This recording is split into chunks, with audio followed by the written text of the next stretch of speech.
প্রিয় শিক্ষার্থীবৃন্দ, আশা করছি খুব ভালো আছো। আজকে গ্রামাটিক্যাল একটা নতুন টপিক নিয়ে এসেছি, সেটা হচ্ছে কানেক্টার্স। আর এই কানেক্টার্স টপিকটা সম্পর্কে তোমাদের অল্প বিস্তর আইডিয়া আছে। তো ফার্স্টে আমরা জেনে নিই কানেক্টার্স কাকে বলে। কানেক্টার শব্দের অর্থ হচ্ছে সংযোগকারী, যেটাকে একবার লিঙ্কার্সও বলা হয়।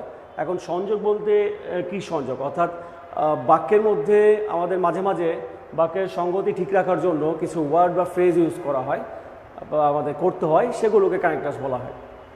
এবং কানেক্টার্সের সাথে আরেকটা শব্দ, আরেকটা তোমাদের পার্সোনাল সিরিজ আছে যার সাথে খুব ভালো একটা মিল, সেটা কি বলো তো?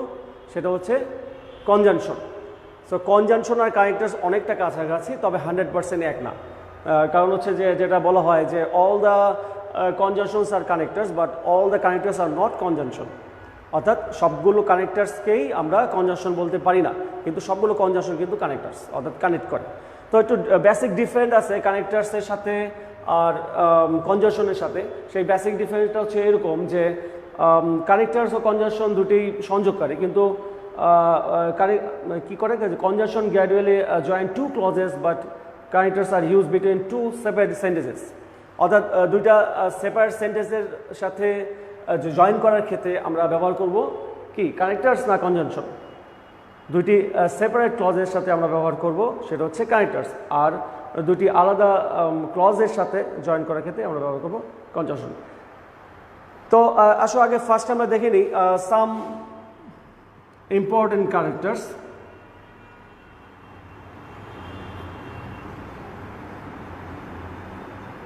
কানেক্টার্সের সংখ্যা কিন্তু মোটামুটি অনেক, অসংখ্য বলে তো আর কিছু না, যে গোনা যায় না এমন তো না, গোনা যায়, বাট অনেক।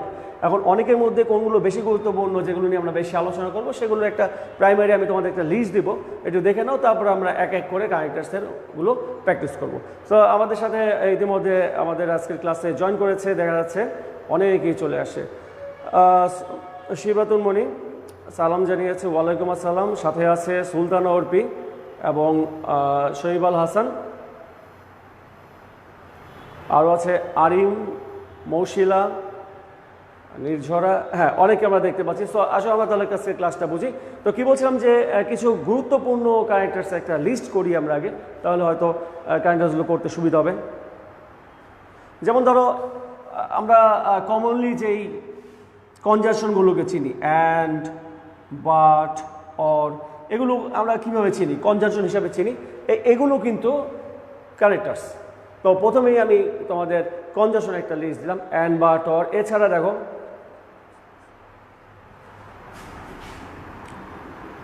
therefore, as well as, both, আবার কিছু ফ্রেজ টাইপের আছে, যেমন ধরো not only but also,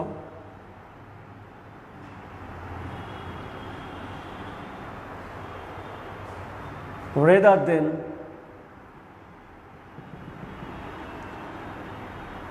not only but also, rather than। কানেক্টার্সের লিস্টটা দেখতে থাকো, যারা সাথে আছো প্রয়োজনে লিখে নিতে পারো।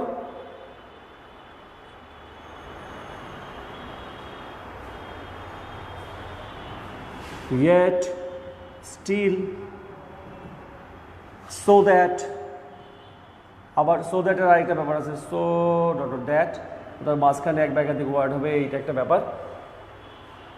দেখছো নিশ্চয়ই?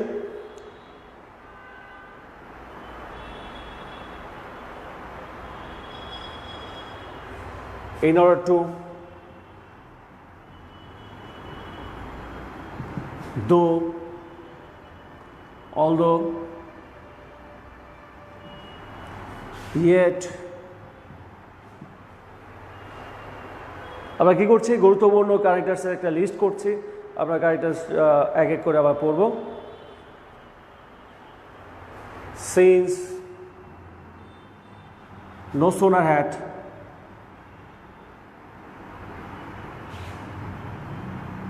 no sooner had then,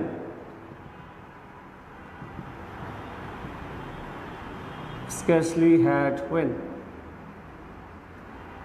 এইভাবে যদি লিখতে থাকি অনেক লেখা যাবে। হ্যাঁ, ইটিসি দিয়ে দিই, আবার একটু এক এক করে আবার একটু করবো, বুঝবো। অনেক ক্যারেক্টার্স আছে, এগুলো বেশি গুরুত্বপূর্ণ, বেশি আলোচনা হয় বা বেশি কাজে লাগে। লিস্টটা দেখতে পাচ্ছ নিশ্চয়ই, একটু ক্লোজ করা হলো তোমাদের সুবিধার জন্য। সুজানামণি ইজ ওয়াচিং, থ্যাংক ইউ। সাথে নতুন করে জয়েন করেছে অ্যাঞ্জেল ইভা। আজকে খুব একটা প্রশ্ন উত্তর দেওয়ার মতো কিছু নাই, জাস্ট কারেক্টার্স এগুলো বোঝানো হবে। তবে হ্যাঁ, আমি যখন একটা একটা করে যখন কারেক্টার্সগুলো বোঝাবো তখন কিন্তু আমি লাইন লিখবো, তখন কি জন্য এই উত্তরটা হলো সেটা কিন্তু তোমাদের বুঝে নিতে হবে। সো স্টুডেন্টস, আমরা গুরুত্বপূর্ণ কারেক্টার্সগুলো দেখতে পাচ্ছি লিস্টে। দেখো, and, but, or, therefore, as well as, both, not only, but also, rather than, yet, still, so that's, আবার so order that, in order to, though, although, yet, since, no sooner had that, no sooner had then, and scarcely had when. ওকে, এই ছিল গুরুত্বপূর্ণগুলো। চলো আমরা তাহলে একটা one by one একটু দেখি কারেক্টার্সগুলো কীভাবে করা যায়।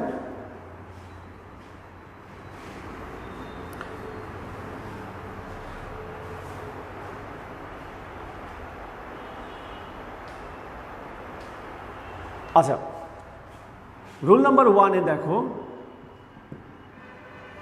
ধারাবাহিক যে ব্যাপারগুলো, অর্থাৎ ধারাবাহিকভাবে কোনো কিছু বর্ণনা দিতে গেলে আমরা যেই কারেক্টার্সগুলো বা যেই কারেক্টার শব্দ বা ফ্রেজগুলো ব্যবহার করব, যেমন দেখো ফার্স্ট অথবা ফার্স্টলি, সেকেন্ড, সেকেন্ডলি,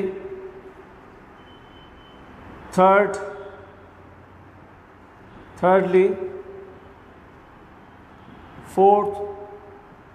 ফোর্থলি, এভাবে কিন্তু ফার্স্ট, সেকেন্ড, থার্ডের একটা ধারাবাহিকতা থাকে যে এভাবে চলছে। এছাড়া ধারাবাহিকতা প্রকাশ করার জন্য আরও কিছু শব্দ আছে বা কারেক্টার্স আছে, যে সেগুলো যেমন দেখো,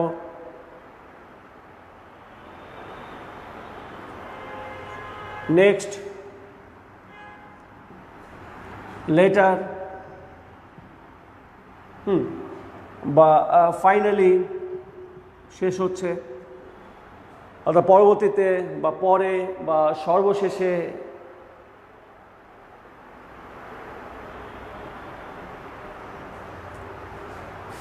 আফটার, দেন, অ্যাট লাস্ট, এই কারেক্টার্সগুলো আমরা ধারাবাহিকভাবে ইউজ করতে পারি। এটা কোন ক্ষেত্রে? ধারাবাহিকতা বজায় রাখার ক্ষেত্রে। সেটা আবার কীরকম? তাহলে চলো একটা এক্সাম্পল দিই, তাহলে মনে হয় ব্যাপারটা বুঝতে পারবে যে ধারাবাহিকতা বলতে কী বোঝায় বা আমি কী বোঝাতে চেয়েছি।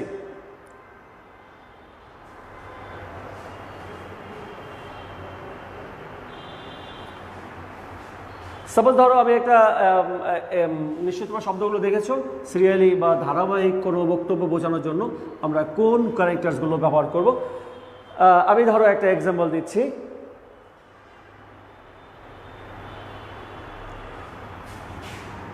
If you want to do well in the exam, you have to do certain things. কি বলছে যে যদি তুমি পরীক্ষায় ভালো করতে চাও তাহলে তোমাকে কিছু নির্দিষ্ট বিষয় ফলো করতে হবে বা নির্দিষ্ট কিছু কাজ করতে হবে। সেটা কি? Dash, you have to read attentively.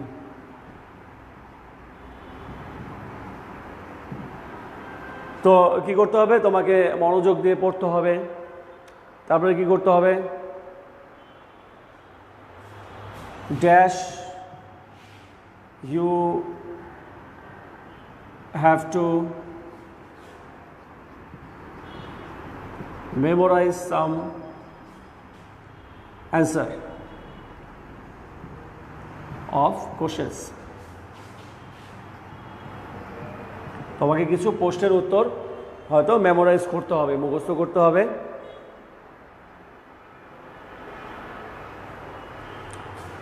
Dash,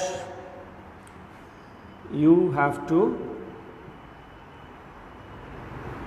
write them to practise. এরপর তোমাকে কী করতে হবে, তোমাকে সেগুলো লিখতে হবে প্র্যাকটিস করার জন্য, এবং শেষে কী করতে হবে,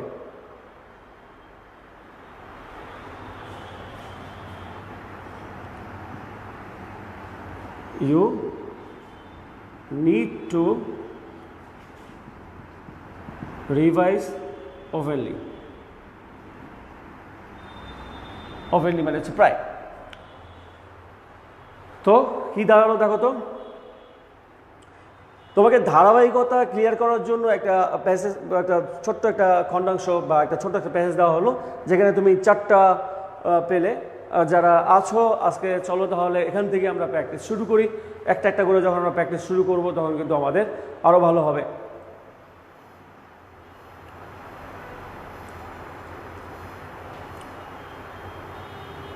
সাথে আছে এইচ টম, তানজুমা খান, রাফসান মোমিন, সুজানা মণি, এবং আরও আছে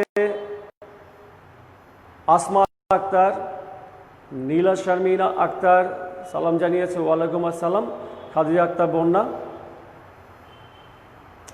সো রাফসান মোমিন এর উত্তর দিয়েছে অলরেডি। ফার্স্টলি এইনেস ওবু জানিয়েছে যে স্যার ভালো আছেন। হ্যাঁ ভালো আছি, তুমিও আশা করছি ভালো আছো। এটা কিন্তু একটা ধারাবাহিকতা, একটা উত্তরটা নিশ্চয়ই করতে পারবে। উত্তরগুলো লেখো, তার আগে আমি ওই একটু বুঝিয়ে দিই। দেখো, if you want to do well in the exam, বলছে যে যদি তুমি পরীক্ষায় ভালো করতে চাও তো কি করতে হবে, you have to do certain things, তোমাকে কিছু নির্দিষ্ট কাজ করতে হবে। কি dash you have to read attentively. প্রথমে বলছে যে প্রথমত তোমাকে নিয়মিত রিড অ্যাটেন্টিভলি, মনোযোগ দিয়ে পড়তে হবে। এই যে প্রথমত আমি বললাম। দ্বিতীয়ত কী করতে হবে, you have to memorise some answers. দ্বিতীয়ত তোমাকে কিছু উত্তর মেমোরাইজ করতে হবে, অ্যান্সার কোশ্চেন, কিছু প্রশ্নের উত্তর মেমোরাইজ করতে হবে। তৃতীয়ত you have to write them to practise. এরপরে কী হবে, যে তোমাকে কিছু প্র্যাকটিস করতে হবে লিখে লিখে, অর্থাৎ যে প্রশ্নের উত্তরগুলো তুমি পড়েছো সেগুলো লিখে লিখে তুমি প্র্যাকটিস করবে, রাইট। এবং সর্বশেষে কী করতে হবে, যে you need to revise openly, মাঝে মাঝে তোমাকে বা প্রায় এটা তোমাকে রিভিশন দিতে হবে। তাহলে এখানে আমাদের ABCD উত্তরগুলো নিশ্চয়ই খুব একটা কঠিন হবে না।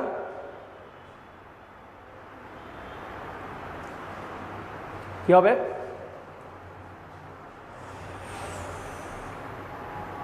রাফসান মোমিন এর উত্তর ফার্স্টলি বলছে। সাথে আরও আছে আজকে ময়ূর আক্তার মণি, আরমান হোসেন। সেকেন্ডলি রাফসান মোমিন উত্তর দিয়েছে সেকেন্ডলি, অর্থাৎ বি এর উত্তর দিয়েছে সেকেন্ডলি। এটা ফার্স্ট অফ অল বা ফার্স্টলি অথবা ফার্স্ট অফ অল, এই দুটো উত্তর হতে পারে। কি দিলাম, ফার্স্টলি অথবা first of all. You have to read attentively dash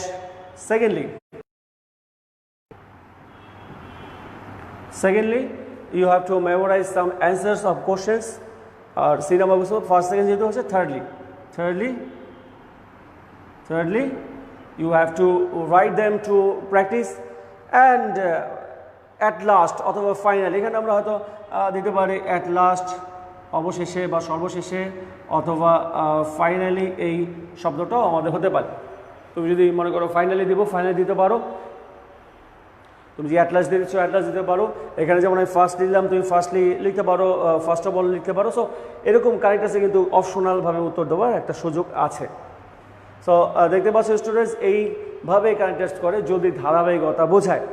তো একটা জিনিস কি তোমরা লক্ষ্য করেছো, আমরা যে কারেক্টার্সগুলো করি সেই প্রত্যেকটা কারেক্টার্স, দ্যাট মিনস আমাদের এই কারেক্টার্সের কোশ্চেনটা আসে, প্রত্যেকটা কারেক্টার্সে কিন্তু লাইনের শুরুতে একটা মজার ব্যাপার বা তথ্য খেয়াল রাখতে পারো, যে লাইনের শুরুতে দেখো, এখানে লাইনের শুরুতে আমাদের এটা এসছে, এটাও লাইনের শুরুতে, এটাও এবং এটাও, অর্থাৎ প্রত্যেকটা প্রশ্নই, অর্থাৎ কারেক্টার্সের প্রত্যেকটাই যে শূন্যস্থান থাকে সেগুলো লাইনের শুরুতে হয়। এটা একটা দারুণ ব্যাপার। সাগরাই is watching, thank you. The number finally, হ্যাঁ ঠিক আছে Rafsan Mobin. So rule number 1 জন্য আমরা এই বিষয়টা দেখলাম। চলো তাহলে দেখি রুল নাম্বার 2তে কি আছে।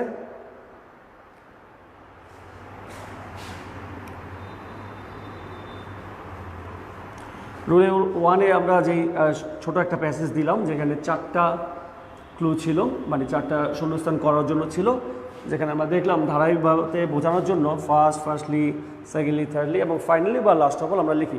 এবং এখন আসা যায় রুল নাম্বার 2। রুলের 2-এর জন্য আমি যে জিনিসটা এখানে বলবো সেটা হচ্ছে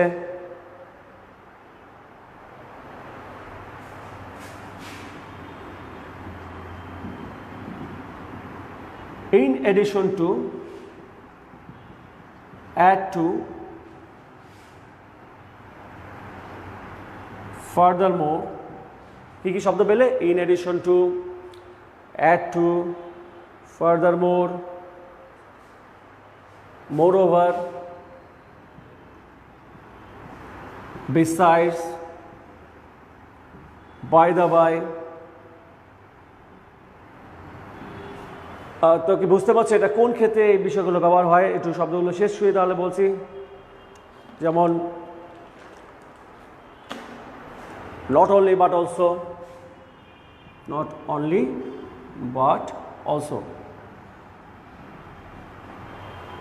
কোনো কিছু তুমি বলেছো এবং আরও কিছু বলতে চাও, এই যে আরও কিছু বলতে চাওয়ার ক্ষেত্রে আমরা এই কানেক্টার্সগুলো ব্যবহার করবো। কি in addition to, add to, furthermore, moreover, besides, by the by, not only but also।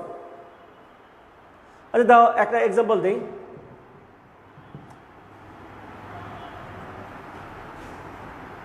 what his name is। তো কোশ্চেন করা হলো যে বাই দ্য বাই হোয়াট, অথবা হোয়াট ইজ হিজ নেম, এভাবে আমরা লিখতে পারি হোয়াট ইজ হিজ নেম। বোঝার জন্য একটু ক্লিয়ার করছি। বলছে যে তার নাম কি?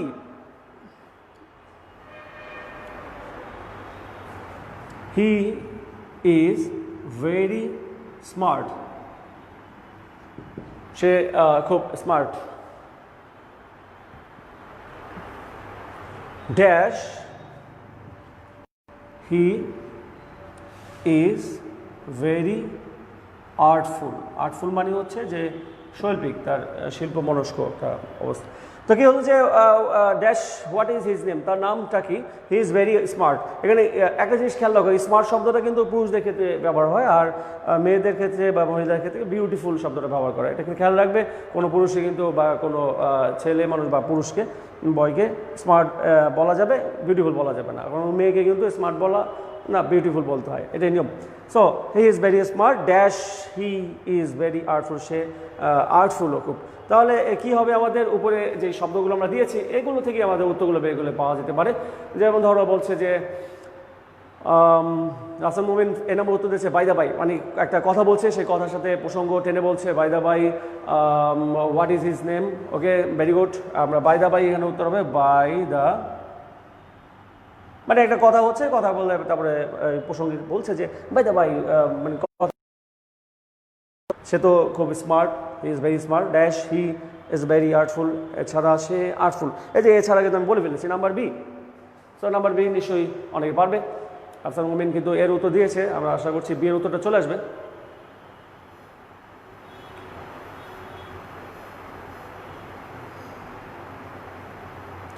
অনেকেই ওয়াচ করছো ক্লাসটা, thank you. So B, he is very smart. এছাড়া সে কিন্তু আর্টফুল। প্রথমে তো একটা গুণ বলা হলো কি সে খুবই স্মার্ট, এছাড়াও সে আর্টফুল। এই যে এছাড়াও অর্থে, ছাড়াও অর্থে যে আমরা বিসাইড ব্যবহার করি, এটা নিশ্চয়ই নতুন করে বলতে হবে না। সো আমাদের উত্তরটা হবে বিসাইডস।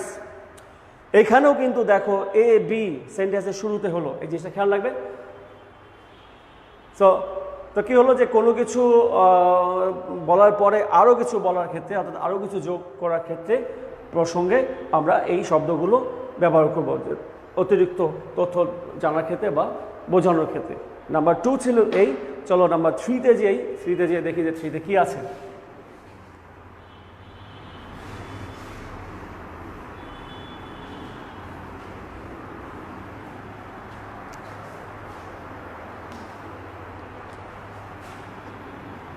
আচ্ছা, রুল নাম্বার 3। রুল নাম্বার 3-তে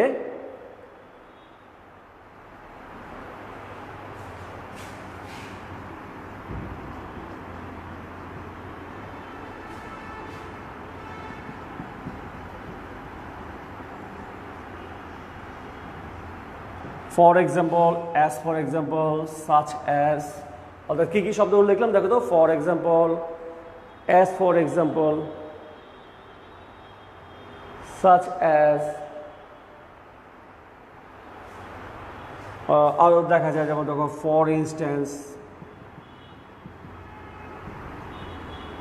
এগুলো কিসের ক্ষেত্রে লেখা হয় নিশ্চয়ই এটা জানো, সেটা কি? ও কি লিখলাম, বড় করে একটা বাংলা লিখে দিলাম, মনে থাকবে তো? উদাহরণ। হ্যাঁ, যত উদাহরণ লেখার ক্ষেত্রে আমরা এই শব্দগুলো ব্যবহার করবো। কি কি? For example, as for example, such as, for instance. আচ্ছা,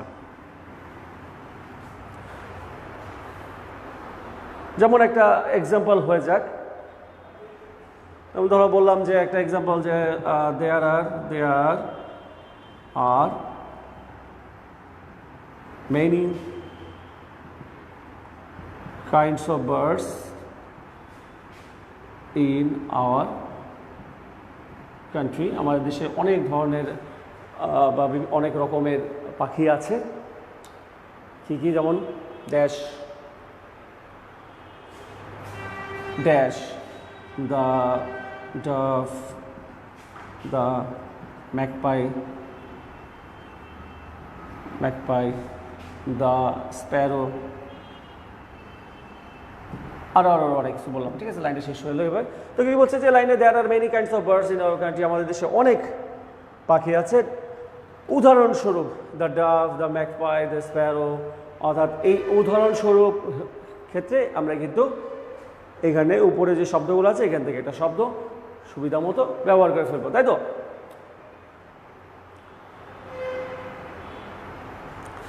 রাফসান বলছে স্যার ক্যামেরা জুম হয়ে যাচ্ছে।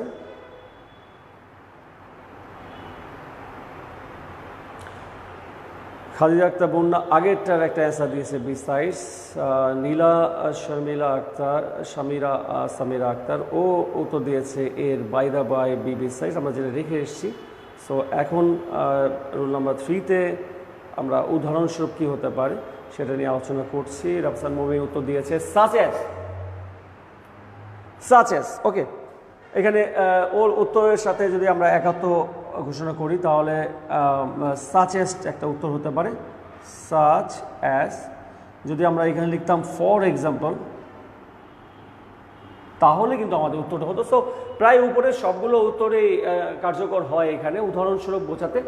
এখন ব্যাপার হচ্ছে যে স্যার উদাহরণস্বরূপ বলতে তো আপনি এতগুলো ওয়ার্ড দিলেন, 1 2 3 4 4টা ওয়ার্ড, আর ডট দিলে আরও থাকতে পারে। তো 4টা ওয়ার্ডই তো আমার মাথায় আছে, এখন দেখা যাচ্ছে আমি কোনটা বসাবো। এই যে দেখো যে আমি সাচ অ্যাজ লিখলাম অথবা ফর এক্সাম্পল লিখলাম, দুইটাই লেখা যাবে। সো এটার যে কোনো একটা তুমি ইউজ করলেই হবে। এতগুলো যদি খেয়াল না থাকে, দু একটা খেয়াল থাকলেও উদাহরণস্বরূপ আমরা কী শব্দগুলো ব্যবহার করি বা কী কারেন্টগুলো ব্যবহার করি সেটা খেয়াল থাকলেই যথেষ্ট। ক্লিয়ার?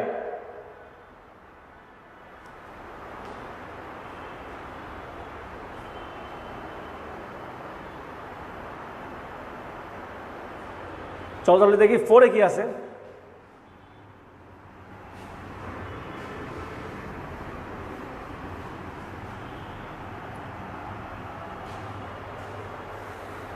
দেখো যে in other words,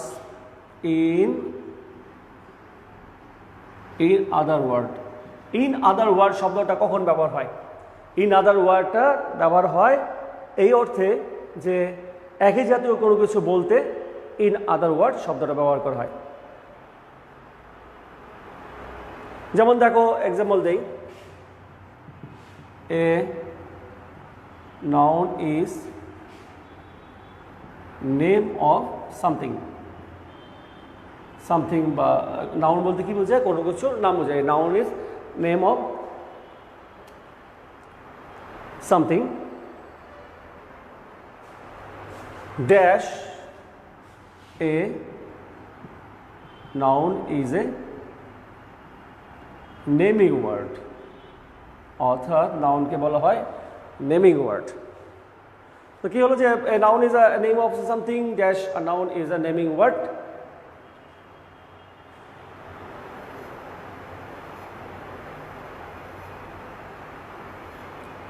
in other word, এখানে তো একটা ওয়ার্ডই আছে, সো এটার ভাবার বোঝার পরে কী হবে, অবশ্যই ইন আদার ওয়ার্ড হবে।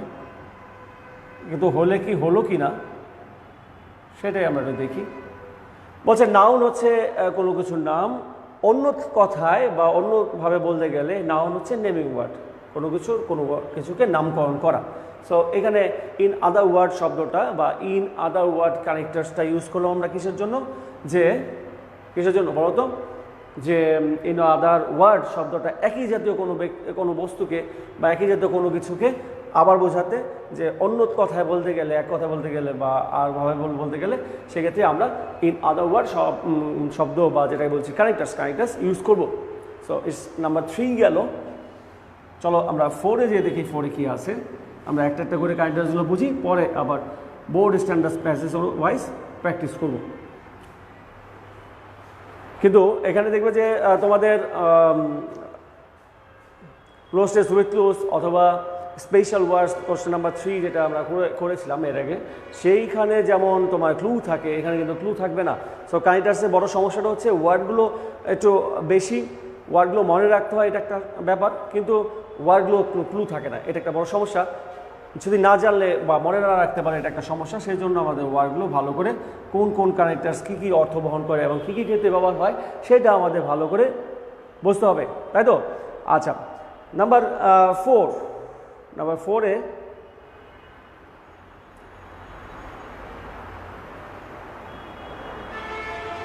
is it 4 or 5?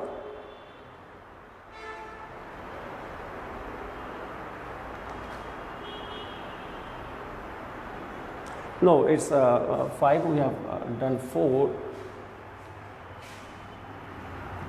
Number 5-এ দেখো রুল নাম্বার, similarly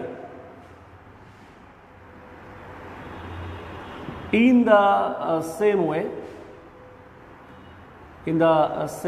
এই ওয়ার্ডগুলো শুনেছো কিনা বা ভেবে দেখো যে কী ক্ষেত্রে ব্যবহার হয়, কী বললাম? Similarly, in the same way,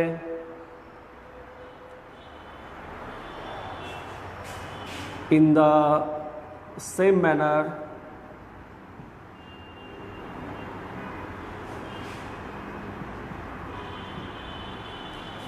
similarly in the same way, in the same manner, আবার লিখতে পারি in the similar way, in the similar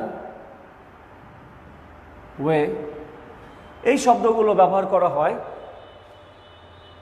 একই, অর্থাৎ সাদৃশ্য বা মিল আছে এমন বোঝাতে।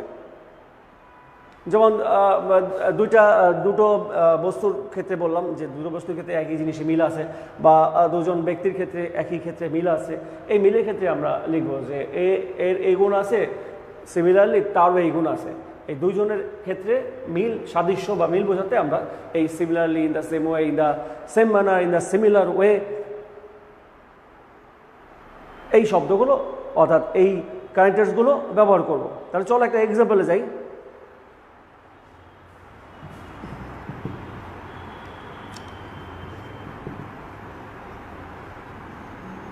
Deepa talks very artfully.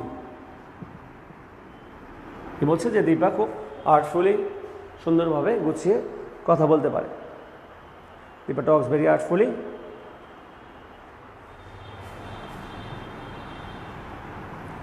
Nadira also talks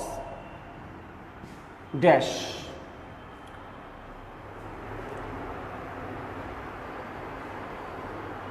নাদিরাও কথা বলে প্রায় একই রকম। এই যে একই রকম, রকিবুল ইসলাম বাঁধন বলছে স্যার আর আপনার ক্লাস করা হবে না, মিস করব, অনেক দোয়া করবেন। সম্ভবত আজকে যেই ঘোষণা হয়েছে সেই প্রেক্ষিতে তুমি এই কথাটা বলছো। ক্লাস করা হবে না কেন, সারা বছরই শিখতে পারো, শেখার তো কোনো শেষ নাই, শেখার কোনো বয়সও নাই। আমরা সবসময় আছি তোমাদের জন্য। তাহলে কি হবে আমাদের? Dipa talks very আর্টফুলি, Nadira also টক্স। যদি আমরা সিমিলারলি লিখি, একইভাবে কথা বলে। যদি ইন দ্য সেম ম্যানার লিখি, in the same manner,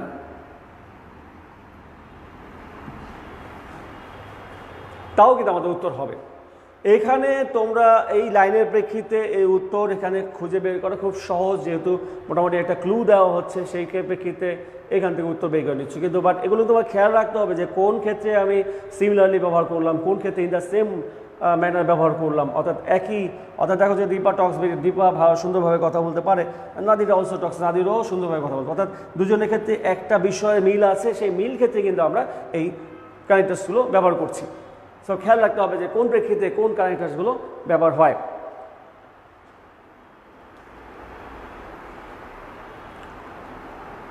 five গেল, চলো তাহলে 6 নিয়ে একটু আলোচনা করি।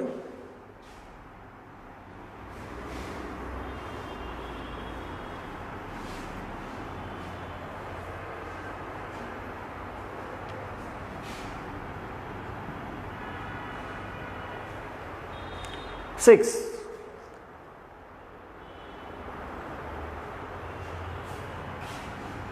Though, although, but, in spite of, দেখো তো খেয়াল করে, দো, although, but, in spite of, এই শব্দগুলো আমরা কোন ক্ষেত্রে ব্যবহার করি? আরেকটা শব্দ আছে, আরেকটা কানেক্টর আছে, নেভার দি লেস।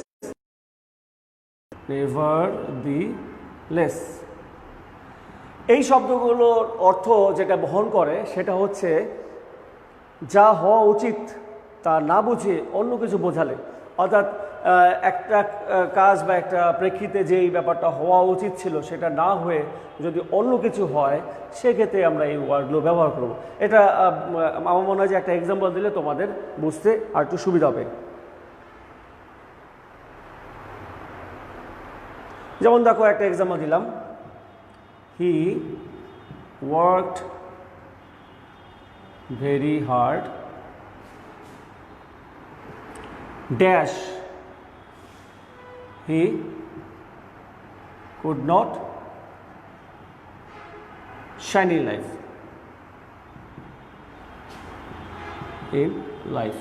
বললাম যে সে কঠোর পরিশ্রম করেছে, dash he could not shine in life, say shine করতে পারে না, জীবনে উন্নতি করতে পারে না। অর্থাৎ কঠোর পরিশ্রম করলে জীবনে উন্নতি করা যায়, এটা সত্য, কিন্তু এক্ষেত্রে তার ক্ষেত্রে ব্যাপারটা ঘটেনি, অর্থাৎ সে একটু ব্যতিক্রম ঘটেছে। অর্থাৎ এই যে যেটা বললাম, অর্থাৎ আবার রিপিট করছি, কঠোর পরিশ্রম করলে জীবনে সাফল্য লাভ করা যায়, এটা তো স্বাভাবিক ব্যাপার, কিন্তু এখানে আমরা হি বলতে একজনকে পাচ্ছি যে কঠোর পরিশ্রম করেছে কিন্তু জীবনে সে সাফল্য লাভ করতে পারেনি। অর্থাৎ যা হওয়ার কথা তা না হয়ে ও বিপরীত কিছু হচ্ছে, ভিন্ন কিছু হচ্ছে, সেই ক্ষেত্রেই আমরা এই দো, although, but, in spite of বা নেভার দি লেস ব্যবহার করি।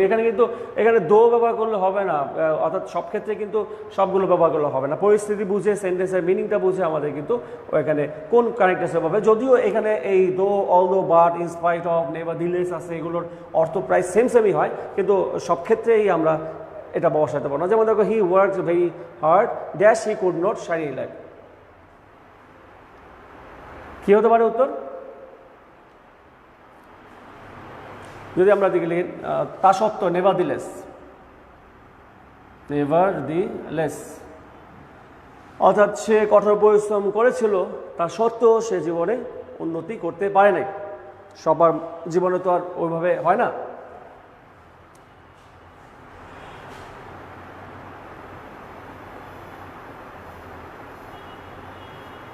সো রাফসার মমিন উত্তর দিচ্ছে বাট হি কুড নট। হ্যাঁ, বাট যদি তুমি লেখো তোমার উত্তরের ক্ষেত্রে, আমি যদি বলি, আমি যে নেভার দি লেস লিখলাম এটাই আমার শেষ কথা, এমন না, এখানে বাটটা হতে পারে, বাট হি কুড নট। আর যদি তুমি ওভাবে চিন্তা করো, স্যার আপনি তো এতক্ষণ বললেন যে লাইনের শুরুতেই কানেক্টার্স থাকবে, তাহলে এখানে কি হলো? হ্যাঁ, তাহলে সেটা এইভাবে থাকতে পারে, ফুল স্টপ দিলাম, এনটাকে বড় দিলাম, এই, অর্থাৎ বাটটা বড় হাতের হবে। Nevertheless, he could not, অর্থাৎ he worked very hard, full stop, nevertheless or but he could not shine in life. So, students, আমরা আজকে আমাদের কানেক্টার্সের যাত্রা শুরু করলাম। কানেক্টার্স নিয়ে আলোচনা হবে, অনেক কথা হবে, একটা করে রুলস আমরা বুঝবো, একটু সময় নিয়ে বুঝি, তাহলে আমরা কানেক্ট টেস্টটা ভালো করতে পারবো। কারণ কানেক্ট টেস্টটা নিয়ে তোমাদের অনেক স্টুডেন্টদের এখন অনেক ভয় রয়ে গিয়েছে, যারা করো বা অতীতে যারা করে এসে দেখছি যে কানেক্ট টেস্ট নিয়ে বেশ হিমশিম খায়, কারণ অনেকগুলো শব্দ তো অনেকগুলো কানেক্ট টেস্ট, তো সেই কানেক্ট টেস্টগুলো মনে রাখাটা একটু টাফ হয়ে যায়। সো একটা একটা করে একটু গুরুত্বপূর্ণ কানেক্ট টেস্টগুলো যে আমরা বুঝে বুঝে এগোই, তাহলে আমরা যখন প্র্যাকটিস করবো তখন আমাদের কাছে ব্যাপারটা অনেক সহজ মনে হবে। সো স্টুডেন্টস, কানেক্ট টেস্টের শুরু আজকে এখান থেকেই এই পর্যন্তই, এবং সামনের দিন আমরা রোল নাম্বার ইট ওয়াজ রোল নাম্বার 6, সামনের দিন নাম্বার 7 থেকে শুরু করব, সাথে সাথে এক্সাম্পল প্র্যাকটিস করব। সো যাদের আজকে একটা ঘোষণা আসলো, অর্থাৎ এইচএসসি পরীক্ষা এই বছর হচ্ছে না, জেএসসি এবং এসএসসির ভিত্তিতে তাদের রেজাল্ট কাউন্ট করা হবে, তাদের জন্য হচ্ছে যেটা বলা যে নেক্সট ইয়ার তাদের যে পরীক্ষাগুলো আছে ইউনিভার্সিটি অ্যাডমিশনের জন্য তারা ভালো করে যাতে পরীক্ষা প্রস্তুতি নেয়। এবং করোনাকালের একটা সংকট আমরা কাটাচ্ছি, তো বুঝতেই পারছি এই জন্যই এত কিছু। তো আমরা অনলাইনে ক্লাসগুলো রেগুলার করি, যারা এবার একেবারে নিউ সেকেন্ড ইয়ার এবং ফার্স্ট ইয়ারে আসো তারা এই ক্লাসগুলো অ্যাটেন্ড করলে তাদের বেশ they will be benefited I think. So students, আজকে এই পর্যন্তই, সবাই ভালো থাকবে। সামনের দিন আবার নেক্সট ক্লাসে এটাকে আমি কন্টিনিউ করবো, দেখা হবে। Thank you.